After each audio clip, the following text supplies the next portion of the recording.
Ya, Anda kembali di Breaking News TV bersama saya Maria Segaf. Pemirsa, jelang Rapimnas Partai Golkar, kita akan memantau secara langsung nanti bagaimanakah kondisi di lokasi. Tadi sudah ada rekan kami, Duhan, yang menyampaikan persiapan saat ini akan berlangsung seperti apa. Dan pemirsa, kalau memang bisa kita hadirkan gambarnya untuk Anda, kemarin berbagai rangkaian juga telah dilakukan oleh Partai Golkar. Mulai dari dilakukan di Taman Makam Pahlawan, Kalibata, dan juga yang seperti Anda saksikan di layar kaca, kehadiran dari Prabowo Subianto, bakal calon presiden dari Koalisi Indonesia Maju, yang juga turut hadir secara langsung di DPP Partai Golkar. Sejumlah elit Partai Golkar juga turut hadir dalam kegiatan peringatan HUT Partai Golkar kemarin di DPP Partai Golkar di Selipi, Jakarta Barat. Dan juga kita sempat saksikan Prabowo Subianto yang juga sempat memberikan pidato ya dalam pertemuan tersebut. Peringatan hari jadi Partai Golkar kemarin juga diperingati di Taman Makam Pahlawan, Kalibata, Jakarta Timur.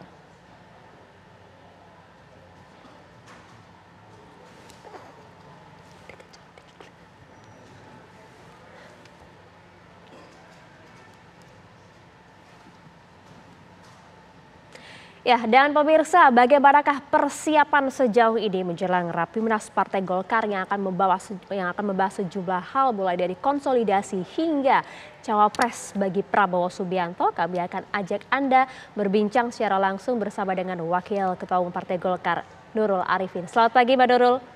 Kabar sehat?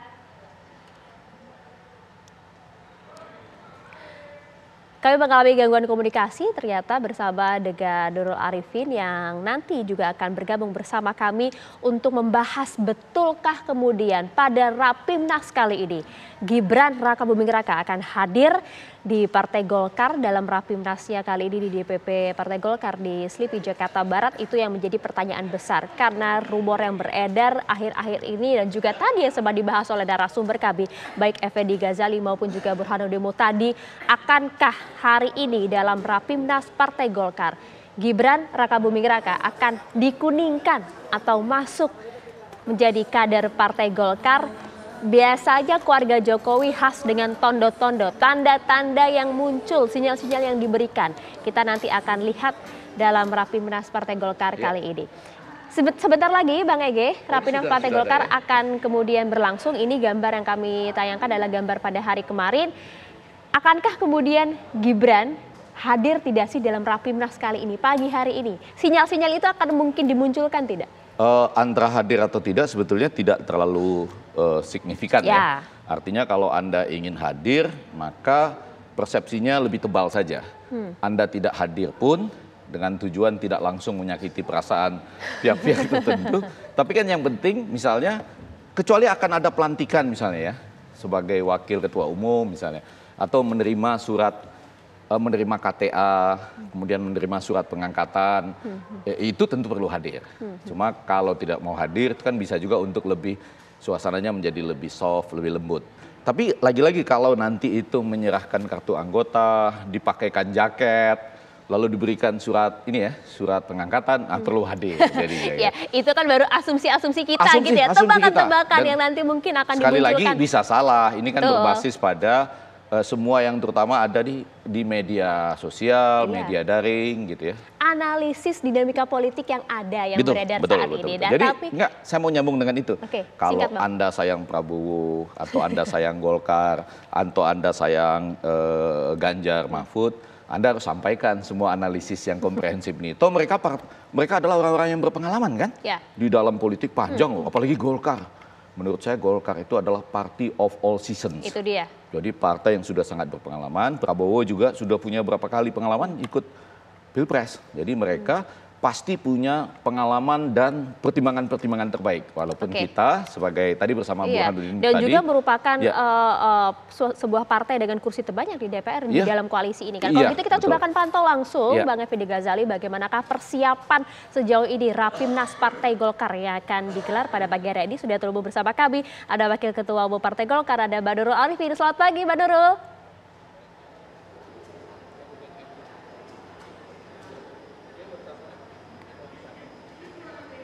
Selamat pagi Mbak Nurul.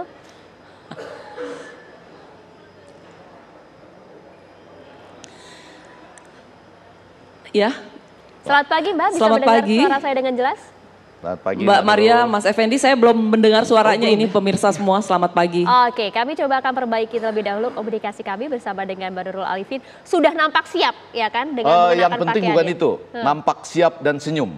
Nah, Itu yang tanda-tanda penting. apa lagi ini berarti gitu kan? Partai besar, optimis dan Ya. sudah berpengalaman. Party of all seasons. Bahkan waktu sempat ya pergantian presiden pada waktu itu, mereka dibayangkan akan jatuh jauh, enggak tuh, ya kan? Paling jago ya Bang Iya, kayak gini. iya, Oke iya, Bang, iya. kalau gitu kita coba akan putar terlebih dahulu ya. Pada saat malam hari tadi dalam acara peringatan HUT ulang tahun Partai Golkar, Prabowo Subianto juga sempat memberikan statement ya. Kita simak bersama pemirsa. Bagi saya merasa selalu di Golkar, saya merasa itu banyak kawan-kawan lama, kawan-kawan seperjuangan, golongan karya, punya sejarah. Saya ulangi, pada saat Pancasila terancam, golongan karya tidak ragu-ragu membela Pancasila. Dan golongan karya melahirkan banyak sekali partai-partai lain yang juga membela Pancasila secara murni dan konsekuen. Ya pemirsa, Ketua Umum Partai Golkar Erlangga Hartarto menyatakan Rapimnas Golkar akan membahas mengenai cawapres yang akan mendampingi Prabowo Subianto. Menurut Erlangga Hartarto, kriteria cawapres Partai Golkar adalah yang berusia di bawah 40 tahun dan yang berprestasi. Membahas capres-cawapres yang didukung oleh Partai Golkar. Apa? Pak capresnya Pak Prabowo. Namanya sudah mengerucut satu. Apa? Untuk siapa? Ya untuk capres mengerucut satu. Pak, tadi menarik dari penjelasan Bapak mengenai politik dinasti yang penting tidak feodal. Bisa dijelaskan secara lebih detail lagi, Pak? Ya pertama kita bicara mengenai prestasi. Jadi kita menghargai under 40 yang berprestasi. Di Partai Golkar itu banyak, berbagai bupati yang saya sudah jelaskan. Dan juga sebetulnya masih banyak yang lain, ada di Tangerang Selatan, kemudian ada juga di Kalimantan. Jadi Partai Golkar mendorong prestasi kepada under 40 dan over 40. Dan juga prestasi itu kalau di Golkar ada namanya PDLT. Prestasi, dedikasi, loyalitas, dan tidak tercela. Dan kemudian tentunya mereka yang berprestasi itu adalah publicly elected official. Jadi rakyat yang menentukan. Itu tadi kalau kita lihat juga raut wajah dari Erlangga Hartarto juga nampak sumringah dengan memberikan beberapa spill tadi ya mengenai cawapres Prabowo yang sudah merucut kepada satu hal. Tapi pertanyaan yang ada di benak kita saat ini, Bang Effendi Ghazali juga bisa kita tahan dulu. Kita coba akan pantau terlebih dahulu. Boleh tambah sedikit nggak? Tadi saya dengan Burhanuddin tadi kalimatnya waktu ditanya Maria jawabannya cukup kan? Cukup. Setelah Bapak Erlangga Hartarto ini bicara dengan kriteria tadi menjadi cukup besar. Cukup besar. Oke, baik kita tahan dulu itu Bang. Kita coba akan pantau dulu Rapimnasnya ini akan berlangsung seperti apa dan juga persiapan sejauh ini sudah tersambung saat ini bersama kami ada Wakil Ketua Umum Partai Golkar Nurul Arifin. Selamat pagi Mbak Nurul, sudah bisa mendengar jelas suara kami? Iya, selamat pagi Mbak Maria.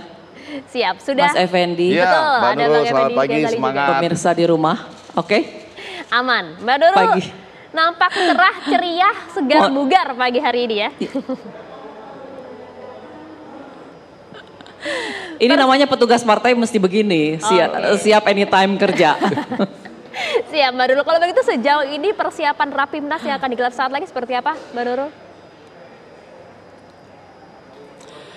Kami akan memulainya pada jam 10 sebentar lagi, barusan Pak Ketua Umum sudah lewat mengecek ruangan ya. Jadi kita akan memulainya pada jam 10 nanti ketika tamu-tamu kehormatan kita sudah hadir juga di sini, akan hadir ya. Dan kemudian akan dimulai dengan seremoni pembukaan Rapimnas dan kemudian nanti akan disampaikan juga sambutan dari Ketua Umum Partai Golkar Bapak Erlangga Hartarto. Nah kemudian saya setelah itu akan dilanjut ya, ditutup, kemudian dilanjut dengan pleno ke-1, kedua dan ketiga setelah itu penutup.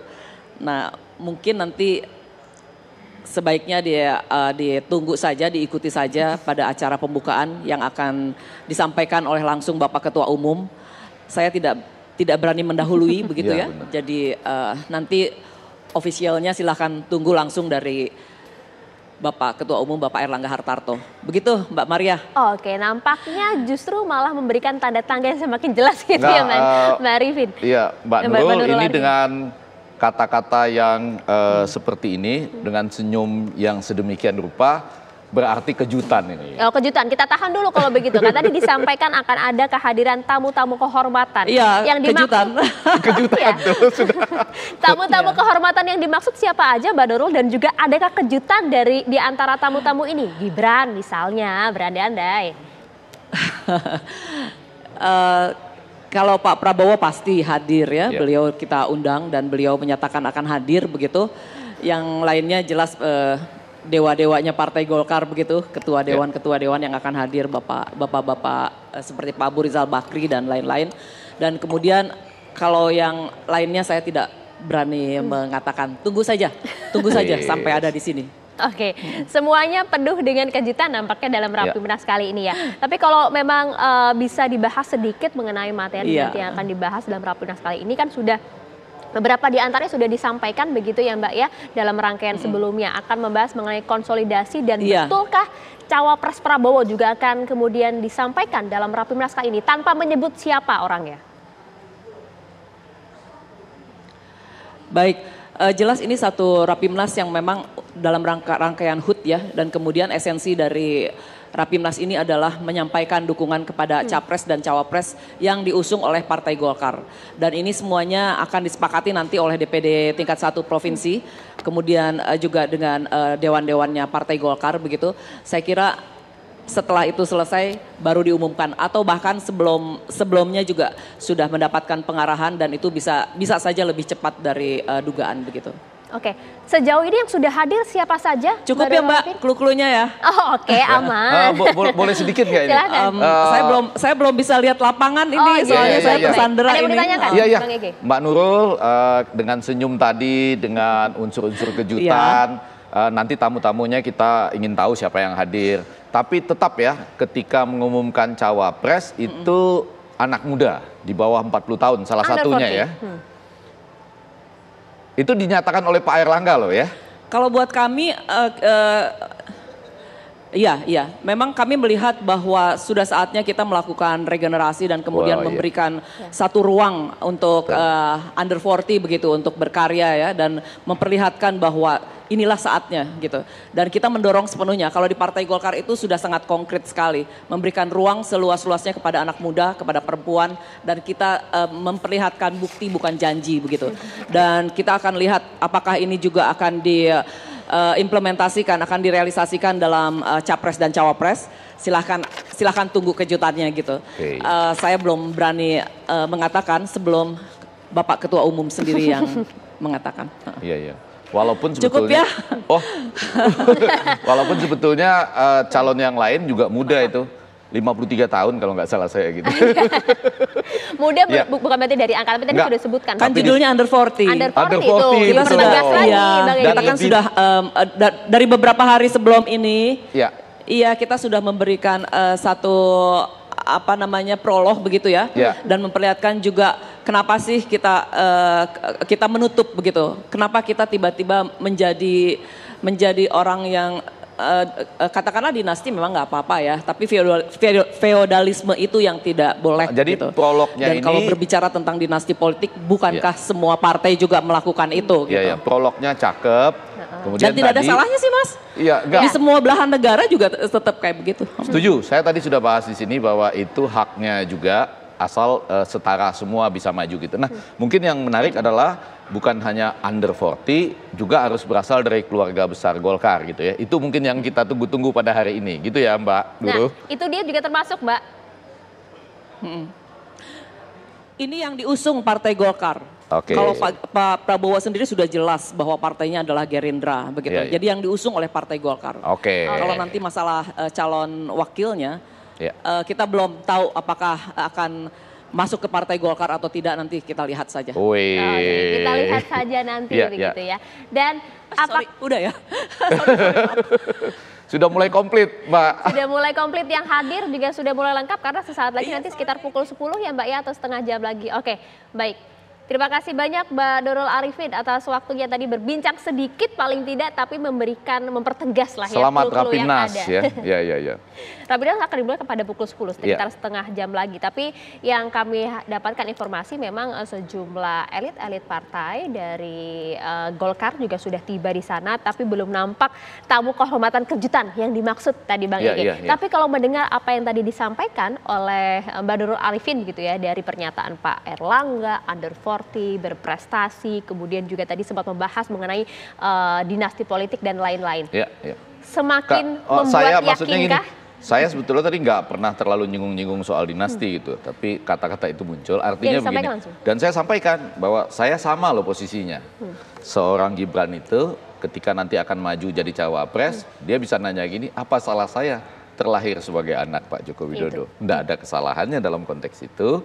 Asal anak-anak muda yang seusia Anda juga, asal diusulkan oleh satu partai politik menurut Undang-Undang Dasar kita, punya kesempatan yang sama. Dan juga bisa bertanya gitu, kenapa saya harus terbentur oleh yang 20%. Jadi sama tuh dengan Mbak Nurul ya, dinasti itu nanti akan bermasalah kalau ada aparatur negara yang ikut serta dan lain sebagainya. Kalau enggak, haknya sama. Nah, balik ke yang tadi menjadi menarik, kenapa dinasti ini langsung mendapatkan katakanlah reaksi, langsung dikatakan enggak, padahal kita enggak langsung menyinggung kata-kata itu, enggak sama-sama, ya artinya memang cukup besar jadinya peluang untuk sampai ke sana. Nah tentu ada dua yang menarik, apakah nanti Gibrannya datang, kalau dengan gaya yang lebih halus kan tidak datang, tapi kalau untuk lagi-lagi tadi menjadi keluarga besar Golkar kan bisa juga dibagi dua tahap.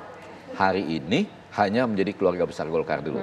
Bahwa kami mendapat kader yang ingin masuk, salah satu kader terbaik bangsa, under 40, kemudian berprestasi. Nah, menyelesaikan itu aja dulu. Kartu anggota, surat pengangkatan, jaket. Lalu besok urusannya lain lagi. Bisa gitu ya. Lain lagi, jadi pelan-pelan, setahap demi setahap. Kita akan lihat apakah kemudian prediksi-prediksi ini akan muncul di Rapimnas Partai Golkar hari ini. 2017 terbukti benar ya waktu itu ya. Karena Pak Erlangga kemarin sudah kasih spill begitu kan, ada beberapa kriteria yang disampaikan dan bahkan sudah disampaikan dengan jelas. Sudah mengerucut ke satu nama. Oh, ke satu nama ya? Ke satu nama kemarin disampaikan oleh Pak Erlangga. Yakin ya? Maria yakin itu ya? Disampaikan secara langsung oleh Pak Erlangga Tarto. Kita akan lihat bagaimana nanti pembukaan dalam Rapimnas Partai Golkar hari ini. Rapimnas, masing-masing pilihan punya konsekuensi dan tentu ada strategi untuk mengatasinya itu juga. Dia. Nanti dibahas lebih lanjut ya pemirsa, dan juga kita akan pantau jalannya Rapimnas Partai Golkar yang akan berlangsung pada pukul 10 nanti. Dan juga Breaking News TV One akan dilanjutkan bersama rekan kami Anggia Ebony. Kami jeda terlebih dahulu, saat lagi kami akan hadir untuk Anda.